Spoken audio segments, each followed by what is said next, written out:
Louvado seja Deus. Quero já agradecer a Deus pela oportunidade, ao pastor pela confiança e aos irmãos pela presença. Queridos, aproveitar que você está sobre os seus pés, abra a sua Bíblia comigo, do Evangelho de Jesus, segundo escreveu o evangelista João. Vamos fazer uma leitura responsiva, 14 versos somente. Quero, por bondade, tecer alguns comentários acerca desse texto que você já conhece muito bem. Talvez o que eu fale aqui não seja nada novo, mas certamente vai falar ao nosso coração de uma forma poderosa. Verso de número 1 do capítulo 6, texto sagrado diz assim, estou lendo aqui na Almeida Revista e Corrigida. Depois disso, partiu Jesus para o outro lado do mar da Galileia, que é o de Tiberíades. E grande multidão o seguia porque via os sinais que operava sobre os enfermos. E Jesus subiu ao monte e assentou-se ali com seus discípulos. E a Páscoa, a festa dos judeus, estava próxima. Então Jesus, levantando os olhos e vendo que uma grande multidão vinha ter com ele, disse a Felipe: onde compraremos pão para estes comerem? Mas dizia isso para o experimentar, porque ele bem sabia o que havia de fazer. Felipe respondeu-lhe: 200 dinheiros de pão não lhe bastarão para que cada um deles tome um pouco. E um dos seus discípulos, André, irmão de Simão Pedro, disse-lhe: está aqui um rapaz que tem 5 pães de cevada e 2 peixinhos, mas que é isso para tantos? E disse Jesus: mandai assentar os homens. E havia muita relva naquele lugar. Assentaram-se, pois, os homens em número de quase 5.000. E Jesus tomou os pães e, havendo dado graças, repartiu pelos discípulos, e os discípulos pelos que estavam assentados, e igualmente também os peixes, quanto eles queriam. E quando estavam saciados, disse aos discípulos: recolhei os pedaços que sobejaram, para que nada se perca. Recolheram-no, pois, e encheram 12 cestos de pedaços dos 5 pães de cevada que sobejaram aos que haviam comido. Vendo, pois, aqueles homens que o milagre que Jesus tinha feito, diziam: este é verdadeiramente o profeta que devia vir ao mundo. Somente até aqui. Pode tomar o seu assento, por gentileza? Louvando a Deus. Queria que você imaginasse comigo uma cena. Do século XIX, um homem chamado George Miller, um servo de Deus, assim como você, na Inglaterra. Ele cuidava de centenas de órfãos, ou seja, crianças que não tinham, que haviam perdido seus pais. E uma certa feita, uma certa manhã, ele acordou e não havia pão, pastora Devai, não havia leite, não havia café, não havia o alimento para aquelas crianças fazerem a sua refeição. Ele se assentou à mesa e, com muita fé no coração, ele orou, agradecendo a Deus, dizendo: Senhor, agradecemos pelo alimento que o Senhor vai nos dar. Só que não tinha nada, mas havia fé no coração daquele homem. De repente, alguém bate à porta. Era exatamente o padeiro, dizendo a ele: olha, essa madrugada eu fui incomodado por Deus, eu não consegui dormir. Deus me incomodou para que eu fizesse uma fornada de pão e trouxesse aqui para o orfanato. Instantemente, na porta do orfanato, um caminhão desses que leva leite, sabe? Quebrou em frente ao orfanato. E prontamente aquele moço do caminhão foi ao orfanato e disse: olha, você não quer nos ajudar recolhendo todo esse leite, porque senão vamos perder esse leite. Talvez para alguns pareça algo corriqueiro, mas eu vejo aqui provisão de Deus. Eu vejo aqui a bondade e a misericórdia de Deus. E quando nós lemos o capítulo de número 6, eu vejo esse mesmo Deus agindo de uma forma sobrenatural. Por quê? Porque ali havia uma multidão faminta, uma multidão que precisava ser alimentada, uma multidão que tinha um problema que precisava ser suprido. E hoje eu vejo, por meio dessa palavra, que o Espírito Santo de Deus, ele quer nos fazer recordar também e lembrar que o mesmo Jesus que multiplicou pães e peixes lá na Galileia, lá no lago de Tiberíades, é o mesmo Jesus que continua multiplicando na minha vida, na tua casa, na tua família, no teu ministério, nos teus negócios. Ele não mudou, ele continua sendo o mesmo Deus. O Deus de George Miller, o Deus que multiplicou os pães através daqueles 5 pães de cevada e 2 peixinhos que tinha aquele menino. É o mesmo Deus que está aqui nessa noite. Só que quando nós falamos acerca de multiplicação de pães e peixes, eu vejo pela Bíblia que não é a primeira multiplicação de pães e peixes, ou melhor, de pães na Bíblia. A primeira multiplicação de pães quem fez foi o profeta Eliseu, segundo livro dos Reis, capítulo número 4. Você se lembra do texto? Eliseu, ele vai multiplicar 20 pães para 100 homens. A quantidade de pão era maior e a quantidade de homens era menor do que a multidão que havia, mas ele multiplicou o pão também naqueles dias. Por isso que quando se fala acerca desse cenário, deste milagre, a multidão vai dizer que verdadeiramente havia se levantado um profeta, porque isso aqui é coisa de profeta, multiplicar pão na visão daquele povo e certamente na nossa é coisa de profeta. E foi isso que aconteceu. E este cenário, esse milagre, ele é tão importante, esse fato, que quando nós olhamos para os evangelhos, e eu sei disso porque eu sei que eu estou falando com um povo que gosta e ama também a palavra de Deus. Essa é a única narrativa, pastora Dulcinea, que vai se repetir nos 4 evangelhos. Mateus faz questão de comentar Marcos, para você entender, foi o primeiro evangelho a ser escrito. Lucas também vai narrar esse texto, e João também faz questão de narrar esse texto. Mas por que isso é tão relevante? Por que eu escolhi o texto de João para comentar acerca deste milagre? Primeiro, porque Mateus, Marcos e Lucas são conhecidos, são chamados por aqueles que estudam a Bíblia, ou dentro da teologia de evangelhos sinóticos, ou seja, que compartilham da mesma visão. Até porque Mateus, Marcos e Lucas, dentro da sua escrita, eles têm pelo menos 90% de semelhança, de harmonia entre os seus evangelhos. O que Marcos escreveu, Mateus e também Lucas, em alguns escritos eles repetem, uns dando um pouco mais de detalhes do que os outros. Só que o evangelho de João, que João escreve, ele é diferente, porque João ele não quer simplesmente mostrar o que Jesus fez, ele quer mostrar quem Jesus é. E isso é muito interessante, porque Mateus ele vai mostrar Jesus como rei, ele escreve para os judeus, a sua escrita é bem direta, ele vai dar detalhes, ênfase na genealogia de Jesus Cristo a partir de José. Nós olhamos para o evangelho de Jesus, segundo escreveu Marcos ele apresenta Jesus como servo, e ele escreve para os romanos. E ele não se importa em narrar ou detalhar a genealogia de Jesus, até porque os romanos não tinham essa preocupação. Lucas, ele descreve Jesus como homem perfeito, ele vai escrever o seu evangelho focado para os gregos. E ele vai falar da genealogia de Jesus a partir de Maria. Só que João não, João ele vai no contrassenso disso tudo, ele não vai tratar acerca da genealogia de Jesus terrena, ele vai apresentar Jesus como sendo Jesus, o Filho de Deus, dizendo que Jesus é da descendência de Davi. E é por isso que ele inicia o seu evangelho no capítulo número 1, no verso de número 1, dizendo: no princípio era o verbo e o verbo era Deus. Até porque João ele foi escrito pelo menos pouco mais de 100 anos depois, ou seja, no final do 1º século.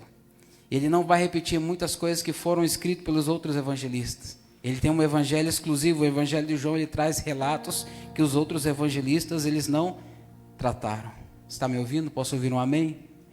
Muito bom. Então João ele vai tratar algumas coisas que os outros evangelistas não trataram.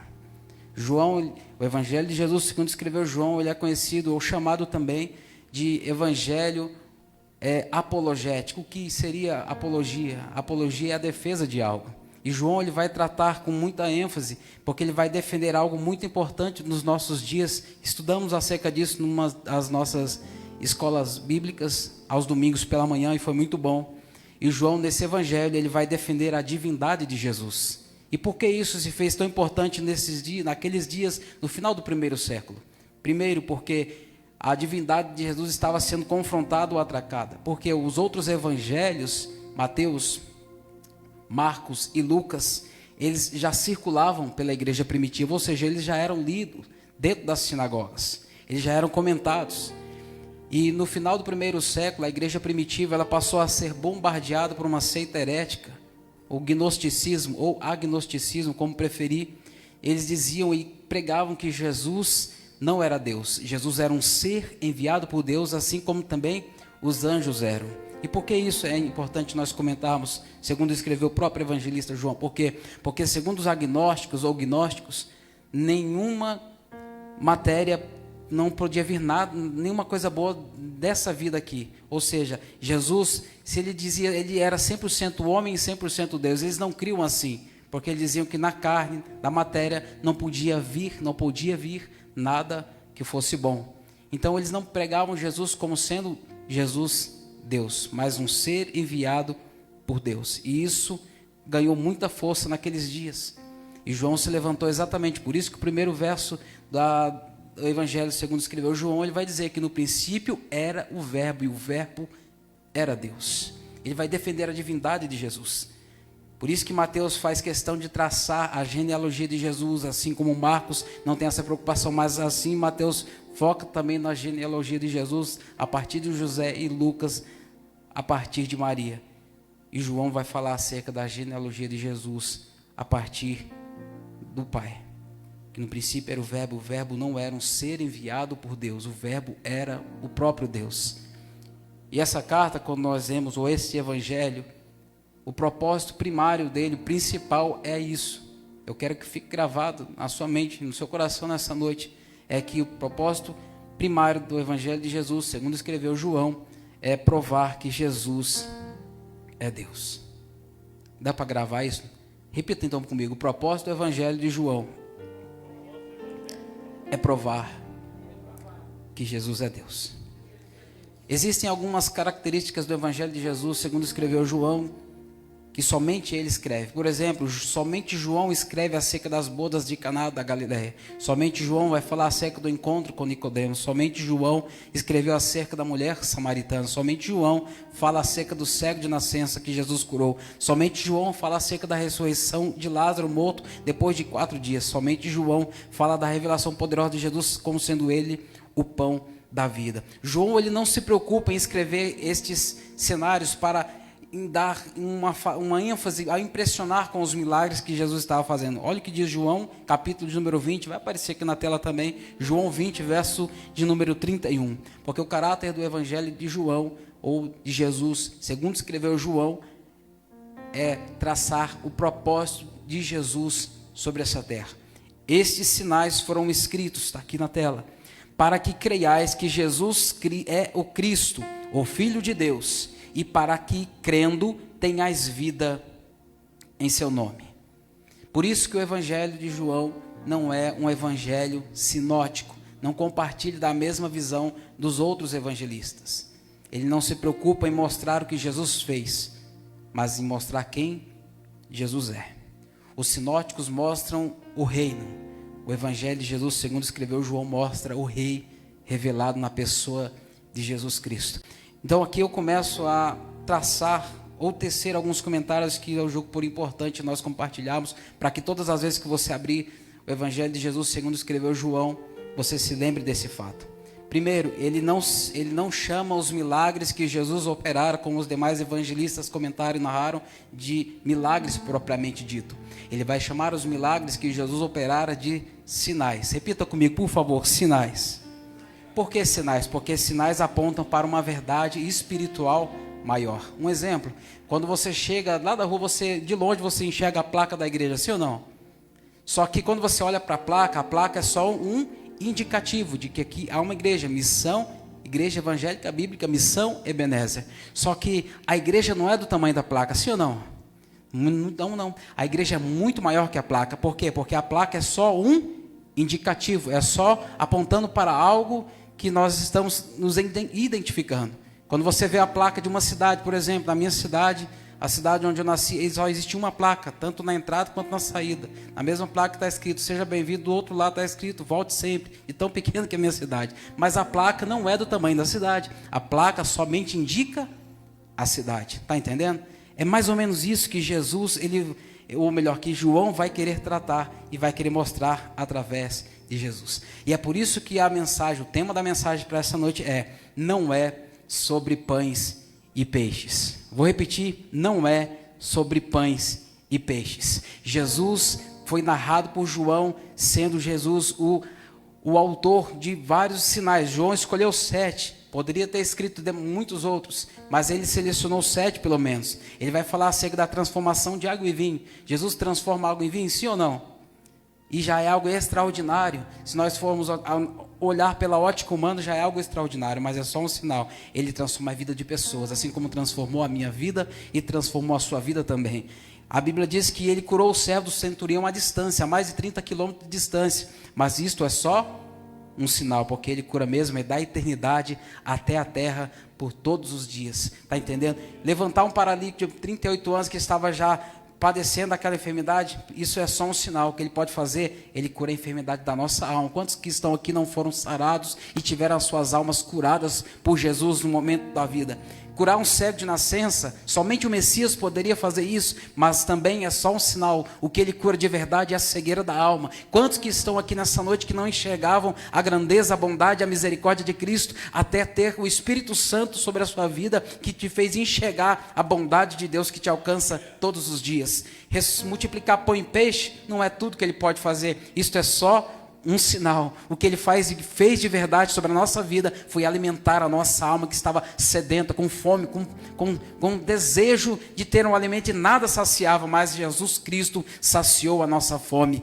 Ressuscitar Lázaro depois de 4 dias é algo extraordinário, nunca se viu tal coisa, mas isto aqui é só um sinal, porque a minha Bíblia diz, a tua também, que todos que morreram em Cristo um dia ressuscitarão. Ele mesmo disse, aquele que crê em mim, ainda que esteja morto, viverá. Está entendendo? Então tudo que Jesus fez aos olhos de João, na ótica de João, foi só um sinal, porque ele pode fazer muito mais. O que ele fez na tua vida no ano de 2023, no ano de 2024, foi só um sinal, porque o que ele está fazendo esse ano é muito maior do que ele fez o ano passado. O que ele fez na tua vida ano passado foi só um sinal da bondade dele que continua sobre a tua vida. O que ele está fazendo hoje ainda continua sendo um sinal, porque ele vai fazer muito mais sobre a sua vida se você crer, porque a Bíblia diz, se creres verás a glória de Deus. Então Deus, ele em todo momento, através da ótica de João, ele está mostrando para mim e para você, que tudo que ele faz é só um sinal. Não limite o teu Deus, ele pode fazer muito mais. Está entendendo? É isso que João enxerga, é isso que João tenta de alguma maneira trazer para os nossos olhos quando nós lemos o evangelho que ele deixou escrito. Um pregador antigo, ele dizia, o milagre começa quando o homem entrega o que tem e Jesus toca no que o homem entrega. O texto que nós lemos, a Bíblia diz que havia um menino com um lanche, talvez o lanche da tarde, que ele havia se esquecido, mas ele entregou. Se ele talvez tivesse se alimentado sozinho, teria saciado a sua fome, mas ele entregou o que ele tinha e saciou uma multidão inteira. Está entendendo? Às vezes acontece isso conosco. Muitas das vezes nós retemos aquilo que é para nós entregarmos. Às vezes nós saciamos só o nosso, esquecemos de entregar aquilo que deveria ser entregue. Olha o que diz Provérbios capítulo número 11, verso 24. Alguns há que espalham e ainda lhes acrescenta mais, e outros que retêm mais do que é justo, mas é para a sua perda. A alma generosa engordará, e o que regar também será regado. Sabe o que Deus está dizendo para nós nessa noite? Entrega nas minhas mãos, eu te mostro o que eu posso fazer com o pouco que você tem. É isso que Jesus fez, é isso que João enxergou quando viu Jesus operar aqueles sinais. O verso de número 1, que nós fizemos a leitura agora há pouco, diz, depois disto, partiu Jesus para o outro lado do mar da Galileia, que é o de Tiberíades. Eu vou explicar isso aqui. Primeiro, Jesus ele atravessa o mar para uma outra região. João ele cita o nome de Tiberíades, mostrando que ele tinha conhecimento geográfico e do posicionamento histórico onde Jesus estava. Entenda, Mar da Galileia, Tiberíades, Quinerete, Lago de Genezaré, é tudo a mesma coisa, mas dependendo de qual lado se está, é dado um nome. Dá para entender isso? Dependendo do lado que se está, se dá um nome. Por isso que nós encontramos estes 4 nomes, mas fala acerca do mesmo lago. Mas todas as vezes que eu olho para a Bíblia Sagrada, pastor, eu percebo que a travessia, toda a travessia na Bíblia, todas as vezes que você vê alguma travessia na Bíblia, seja atravessar o Jordão, seja atravessar o mar, seja atravessar de uma região para outra, eu percebo que é a transição de uma fase. Por isso que na nossa vida não é diferente. Jesus, ele está mudando agora o cenário aqui. Por quê? Porque ele está querendo fazer algo extraordinário. Ele está querendo trazer algo, uma dimensão espiritual maior do que aquilo que ele já havia feito anteriormente. É por isso que nas nossas vidas acontece também dessa mesma maneira. Às vezes Deus muda alguns cenários da nossa vida e não é para nos afastar, não é para nos tirar do foco, não, mas é para nos preparar para algo maior e melhor que Ele está preparando para a nossa vida. Você se lembra quando Jesus obrigou os discípulos a entrarem no barco e atravessarem? Eles não queriam de início. Eles tiveram uma experiência extraordinária. Pedro, ele caminhou sobre as águas. Ele nunca havia imaginado, que ele andaria sobre as águas. Você já imaginou algum dia, meu irmão, sair da sua casa e ir para o mar, talvez pescar, e você ver o seu Senhor, o teu Jesus caminhando sobre as águas, ele permitir você ir ter com ele, você caminhar sobre as águas? Já imaginou este cenário? Pedro viveu isso aqui. Então, às vezes, o mar da Galileia é o que nos separa do milagre que Deus tem reservado para a nossa vida. Às vezes, alguma dificuldade é o que nos separa para que nós venhamos viver algo extraordinário da parte de Deus. Então, os discípulos tiveram essa experiência. Eles tiveram esta oportunidade de viver essa transição. Verso número 2. E grande multidão os seguia. Por quê? Porque via os sinais. João vai falar dos milagres de Jesus, vai chamar de sinais, que operava sobre os enfermos.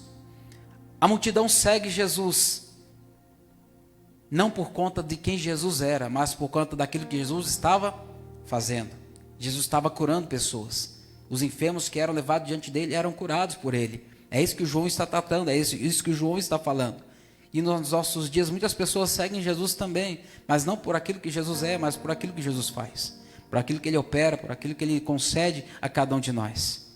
E essa motivação tem feito com que muitos não entendam quem de fato é Jesus, o que de fato Jesus fez na cruz do Calvário, o que de fato Jesus ele fez por cada um de nós. Jesus ele não morreu só para que você fôssemos curados de alguma enfermidade, até porque o profeta Isaías ele bem explicitou e disse que pelas pisaduras de Jesus nós fomos sarados, mas não foi só por isso. Ele morreu na cruz do Calvário, não foi só para nos dar saúde plena, mas foi para nos dar a salvação por meio dele, por meio da fé em Jesus Cristo. Eu não sei se você segue Jesus pelo que ele faz ou pelo que ele é, mas eu entendo e aprendo pela Bíblia que a fé madura, ela não depende daquilo que ele nos dá, mas daquilo que ele já nos deu. Está entendendo? Ele já nos deu, ele já fez por nós muito mais daquilo que nós poderíamos imaginar e fez por nós o que nós não merecíamos. O que merecíamos certamente era a condenação por causa dos nossos pecados, por causa da nossa natureza caída, por causa da natureza adâmica que habita em nós. Nós não merecíamos, mas a graça dele nos envolveu, nos alcançou, ele nos dá esta oportunidade. Então João não mostra apenas os milagres, ele revela os sinais. Foi o que ele disse: seguiam numa grande multidão porque viam os sinais que fazia sobre os enfermos. Então o milagre é apenas o letreiro, é a placa, como está aqui da igreja, mas o destino está apontando diretamente para Jesus Cristo. Esse é o cunho da carta, do Evangelho de Jesus, segundo escreveu João. Ele quer provar que Jesus é Deus, por isso que ele registrou 7 sinais, pelo menos. Esta é a intenção de João, provar, mostrar que Jesus é o Filho de Deus. Jesus é Deus. Verso 3. E subiu Jesus ao monte e assentou-se ali com seus discípulos. Louvado seja Deus. Enquanto a multidão estava ali buscando o milagre, Jesus ele sobe ao monte, que é tido como lugar de oração, de busca, de comunhão, de entrega. E eu percebo que aqui há um contraste muito singelo também, olhando para nós e aplicando a nossa vida. Primeiro, muitos milagres aconteciam na planície. Os enfermos estavam sendo curados. Jesus estava operando sinais e prodígios naqueles dias. Mas as maiores revelações que nós olhamos para a Bíblia, que nós encontramos dentro dos textos sagrados, é nos momentos que Jesus ele se retirava para orar. Quando Jesus operava grandes maravilhas, sinais e prodígios, não é como nos dias de hoje, como quando alguém, depois de um culto onde Jesus operou sinais, prodígios, maravilha através da vida dele, ele fica todo alegre, todo empolgado. Jesus não se empolgava com nada disso. Até porque no final do capítulo 6, quando nós lemos, a Bíblia diz que a multidão queria pegar Jesus, fazer dele rei. E ele faz o quê? Ele vai para o monte orar. Ele não se limita ao que as pessoas querem fazer dele, porque ele já é rei, ele já é Senhor. Só que ele vai para o monte orar, ele vai buscar a comunhão com o Pai. Sabe o que eu percebo e aprendo quando eu olho para isso? Se nós quisermos também de igual modo viver a multiplicação de Deus na nossa vida, nós temos que, tirar momentos para buscar mais do Senhor, para termos mais intimidade com Deus, para termos mais momentos de íntima comunhão com o Senhor. Jesus ele não está preocupado com a atenção da multidão em si. Ele não se empolgava com nada disso. Verso número 4. Aqui, parece que João ele vai desfocar um pouco do relato. Parece que ele vai mudar um pouco de assunto. O verso 3 ele diz: e subiu Jesus ao monte, assentou-se ali com seus discípulos.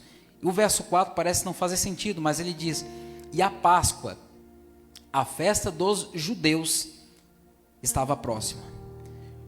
João é o único que menciona que era a época da Páscoa. Isso aqui é um detalhe exclusivo do Evangelho de Jesus, segundo escreveu João. E por que isso é importante? Porque parece que está fora do alinhamento do texto. Vou te explicar. Primeiro que a Páscoa para nós representa um memorial da morte de Cristo até que Ele venha. Falar da Páscoa para nós cristãos nos dias de hoje é falar da celebração do culto de ceia, do sangue de Cristo que foi derramado por nós. É participar do pão, é participar do suco da uva, trazendo à nossa memória o sacrifício vicário de Cristo na cruz do Calvário.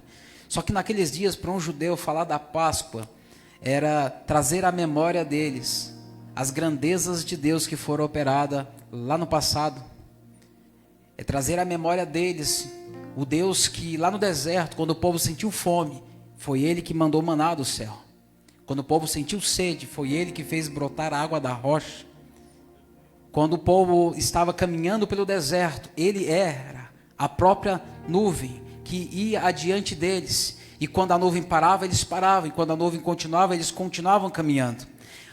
Para eles, Jesus, ou melhor, Deus, era a coluna de fogo que os aquentava durante a noite, porque no deserto era assim, o calor escaldante durante o dia e a tarde, e a noite era um frio que fustigava, que castigava também, só que a coluna não deixava eles perecerem no frio.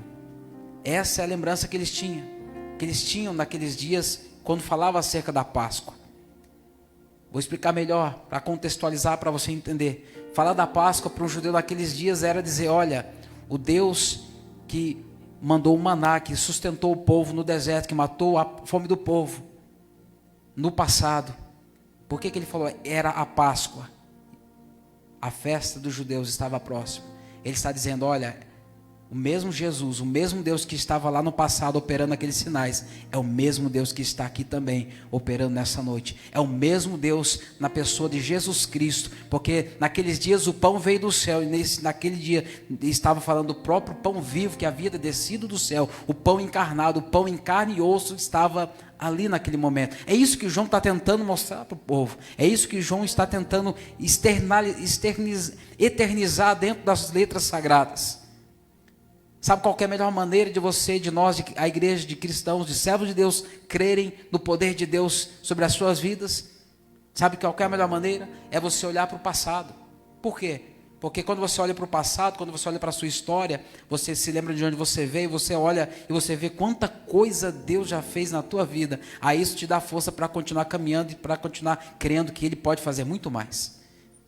O mesmo Deus que operou no teu passado, Ele continua operando nos dias de hoje. É essa a expressão que o João está tentando dizer. O mesmo Deus que cuidou de você no ano passado, no ano de 2024, que cuidou de você durante a pandemia, que cuidou de você durante as tuas crises de enfermidade, é o mesmo Deus que continua cuidando de você hoje. O mesmo Deus que cuidou de você quando você não tinha nada, quando você não tinha nem R$1 no bolso, é o mesmo Deus que continua cuidando de você nos dias de hoje. O mesmo Deus lá de trás, dos nossos antepassados, é o mesmo Deus que faz os mesmos milagres nos dias de hoje, só que hoje Ele está fazendo o que? Na pessoa bendita de Jesus Cristo, por intermédio do Espírito Santo, que habita sobre a nossa vida. Ele não mudou, Ele continua operando os mesmos sinais.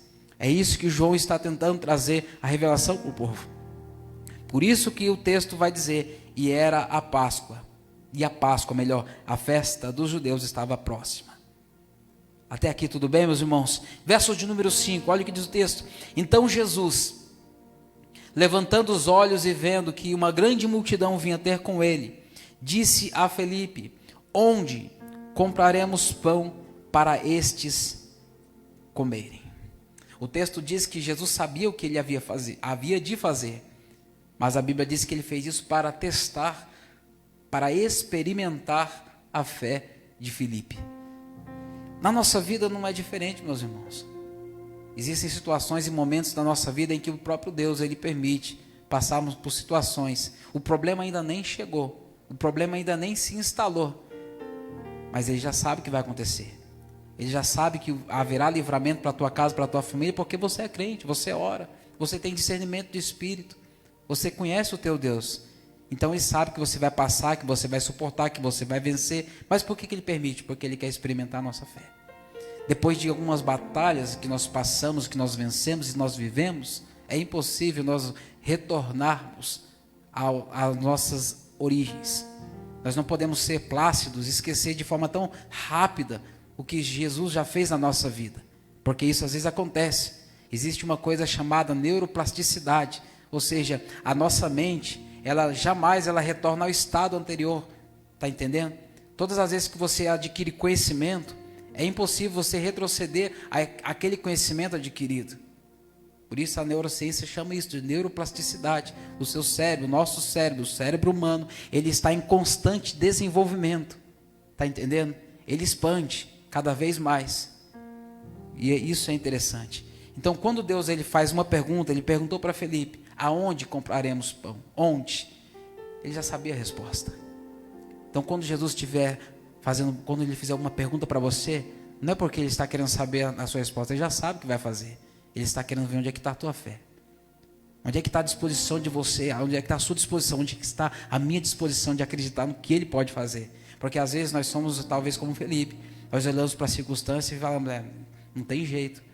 Não vai ter como resolver isso, porque nós olhamos para a nossa ótica, olhamos para as nossas condições, nós somos seres limitados, mas de fato nós não conseguimos resolver muita coisa. Diante daquela multidão, Jesus sabia que teria um problema, que precisava ser resolvido. A multidão estava com fome, percebe-se? O problema ainda não havia chegado, o problema ainda não estava instaurado, mas o Senhor que sabe de todas as coisas, Ele se antecipou para dizer: eu já tenho uma solução para esse problema. Mas mesmo assim Ele perguntou para Felipe, porque nada pega Deus de surpresa: Felipe, onde nós compraremos pão? E eu percebo, queridos, que às vezes Deus faz perguntas para nós, para fazer como fez com Felipe, para experimentar, para nos fazer despertar. Às vezes nós estamos tão acomodados na nossa vida cotidiana, corriqueira, dos nossos correrias de cada dia, e às vezes a nossa fé ela parece que dá uma estagnada. Isso não é natural, isso na realidade é antinatural, porque eu percebo um Deus que permite passarmos e vivermos batalhas na nossa vida, e através de cada batalha, as batalhas não nos enfraquecem, elas nos trazem experiências.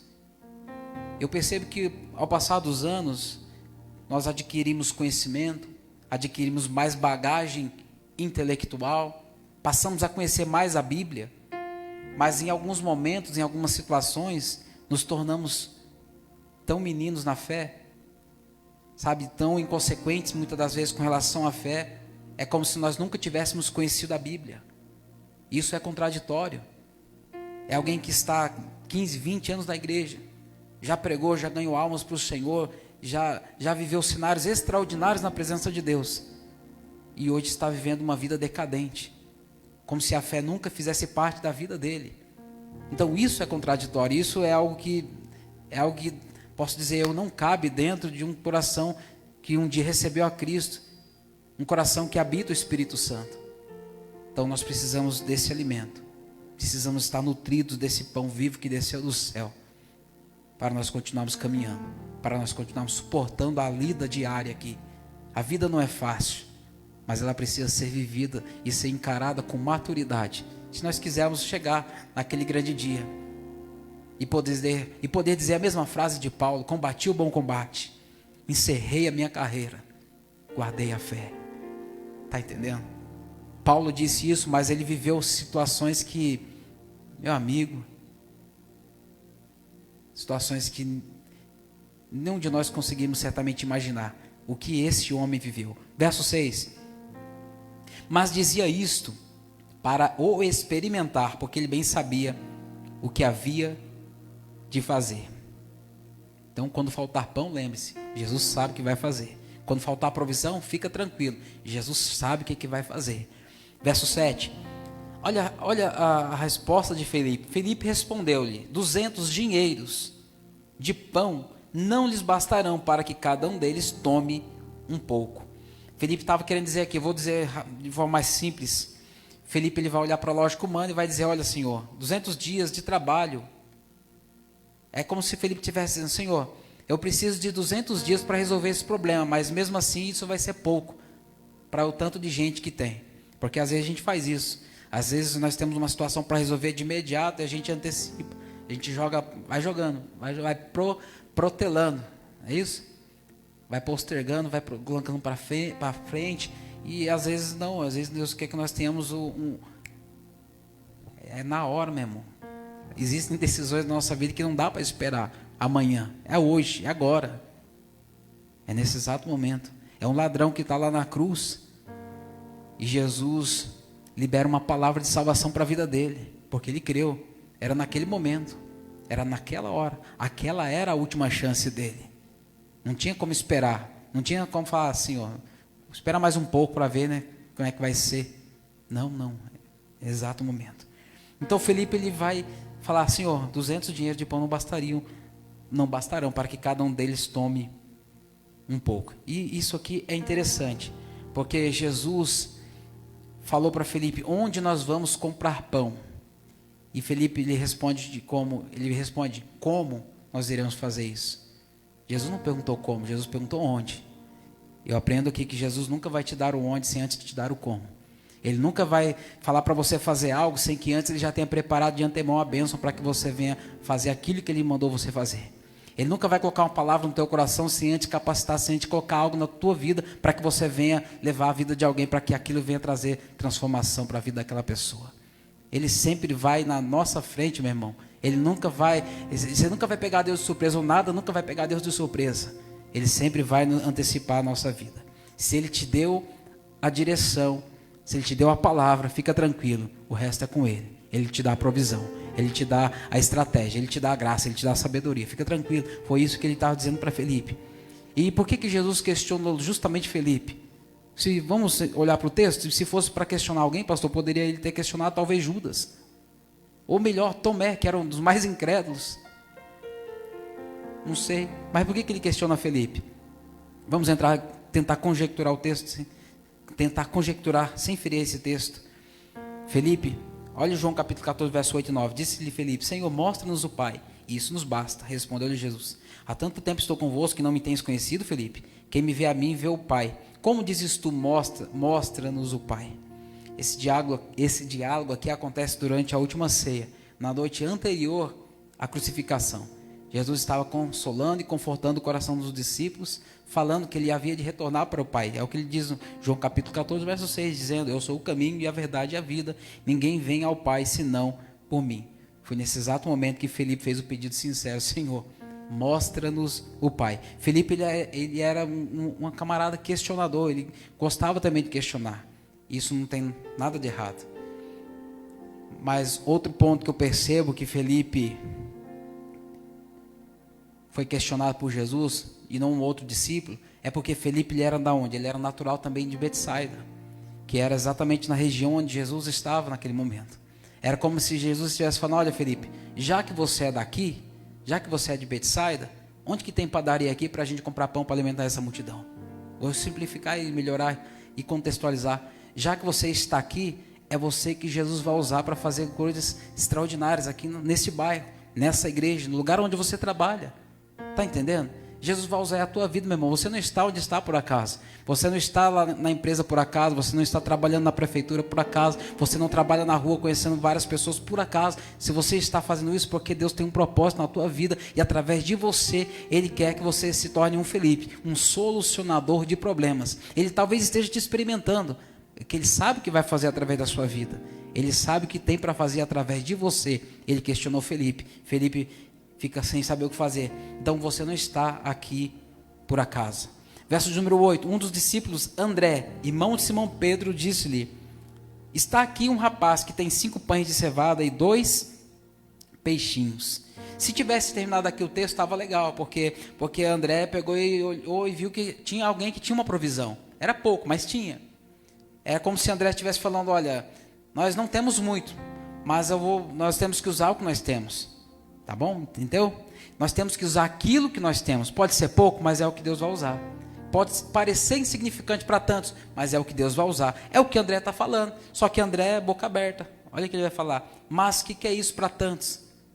A incredulidade tomou conta dele. Se ele tivesse terminado aqui, não tivesse falado mais nada, tivesse ficado... Estava legal, mas ele não. Mas o que é isso para tantos?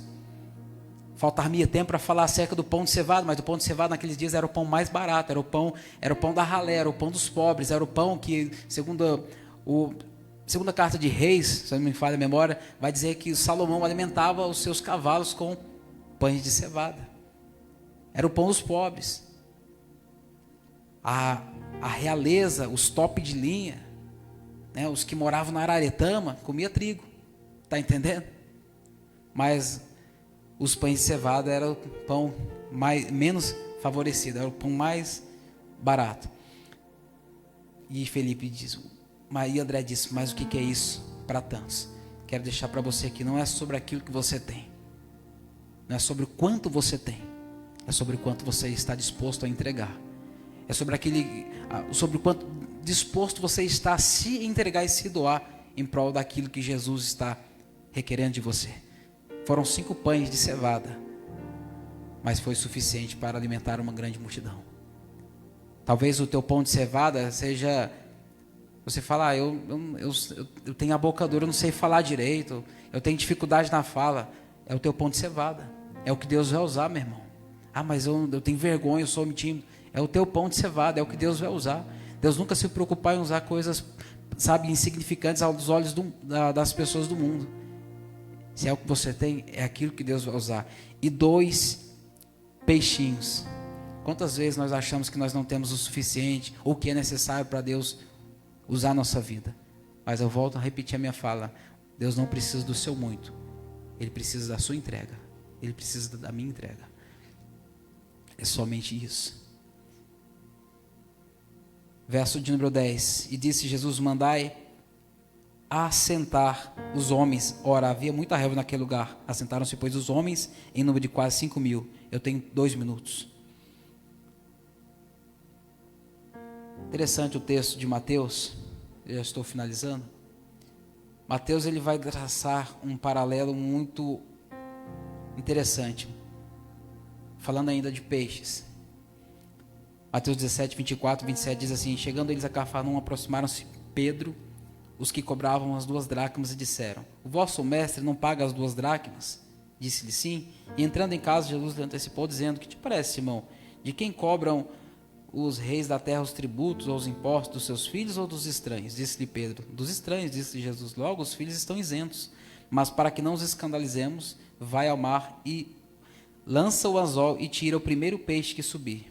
E abrindo-lhe a boca encontrarás um estáter. Toma-o e dá por mim e por ti. Falando de peixes, é muito interessante isso aqui, porque eu quero dizer para você, quando nós falamos de peixe pequeno, nós trazemos uma alusão para os nossos dias. Todas as vezes que alguém quer usar essa expressão de forma pejorativa, qual que é a expressão que ela usa? Eu sou peixe? Eu sou peixe? Eu sou peixe pequeno. Só estou no meio de peixe grande. Eu sou peixe pequeno. E eu estou aqui nessa condição também, meu irmão. Eu sou peixe pequeno. Aqui os irmãos aqui me deixam até constrangido. Então, quando eu olho para essa palavra, eu percebo algo interessante, que Jesus foi, certa feita, questionado e indagado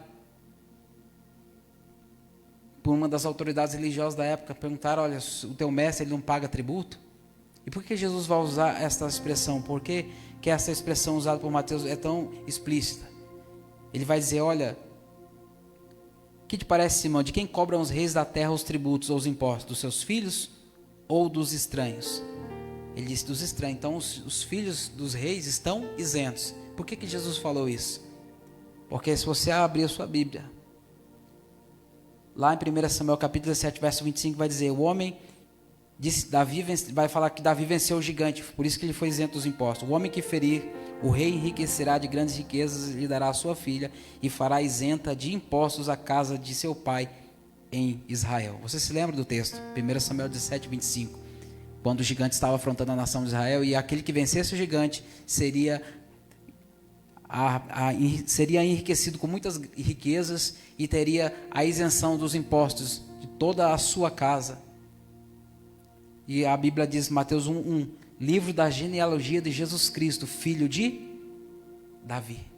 Então logo Jesus era filho de rei, só que eles não conheciam Jesus, por isso Jesus fala, para que não se escandalizem, vamos pagar o peixe, vamos pagar o tributo. E qual que é a fala de Jesus para Pedro? Pedro, vai pescar. E Pedro estava acostumado a pescar, pastor Devaí, era na rede. Ele pegava, era no atacado, mas tem dia que é a pescaria no varejo. Vai no anzol, Pedro. E por que é importante citarmos isso? Jesus disse para ele, o primeiro peixe que você pegar, pega ele. O primeiro peixe que você puxar, pega ele. Os irmãos que já pescaram aqui sabem melhor do que eu, que quando você vai numa pescaria, todas as vezes que você pega um peixe pequeno, um peixe que não dá nem para fazer um molho, você faz o quê? Você pega o peixinho e solta ele novamente. Sim ou não? Ninguém vai levar peixe para casa só para fazer peso. Não, você quer pescar é peixe grande. Por isso Jesus falou, Pedro, o primeiro peixe que você pega, porque ele sabia que Pedro ia fazer isso. Porque essa é a ética do pescador. É tradição isso do pescador. Eu não sou pescador, mas a gente entende um pouco disso. Então ele sabia que se Pedro pegasse um peixe pequeno, ele ia soltar novamente. Por isso Jesus falou, olha, o primeiro peixe que você pegar, pega ele. Porque dentro da boca dele estará lá o necessário para pagar o meu e o teu imposto. Sabe o que eu aprendo aqui? Que Jesus, ele usa peixe pequeno. Jesus, ele não se importa com as pretensões que o mundo tem pregado por aí. Ele continua usando peixe pequeno. E sabe o que é mais interessante nisso tudo? É que todas as vezes que você abre a boca do peixe pequeno, dentro da boca dele tem algo de muito valor e precioso que pode ser usado por Jesus.